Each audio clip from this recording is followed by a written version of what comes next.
First thing I want to do is establish a groove for the track, which we're going to use throughout the track to keep everything in line, in time, and funky. You know what I mean? So in order to create a groove, all we need to do is create half a bar. You can see half a bar of a MIDI clip here, and then just drag that down. Whoops! And then just drag that down here into the groove pool. So this is no groove whatsoever.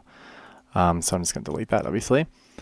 But let me explain to you a couple of examples here. So no groove sounds like this. It's straight. Every note is falling directly on a 16th note beat division there, and it's boring, really boring. So let me show you what a lot of guys do with their tracks, and I feel like it's a bit too much groove, but basically you can check out the triplet grid inside this MIDI editing window, and you can move every second note over to the triplet grid, and what you'll get is a late second note which kind of sounds like this.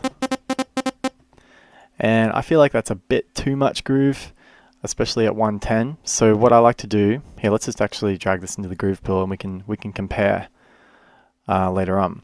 So what I like to do is actually just drag every second note over by, well, this is 32. We're dividing the half a bar into 16 pieces. A full bar would be divided into 32 pieces, 32 slices, but we actually want to go in a bit further. So now we're looking at 128 slices per bar, but this is half a bar, so there's 64 there. So I want to just drag this over 2, and this is what I found to be a really nice middle ground between having a bit of a groove and not being too much. So let's have a look at these three and compare them. So you can see in the straight groove, they're all hitting, here let's go to 16ths, they're all hitting right on the 16th note. Too much groove is on the triplet, and it's just a bit past where I have mine set there. So if I look at the triplet grid, you can see there's the triplet. It's way over here, much closer to the third note, I'm sorry.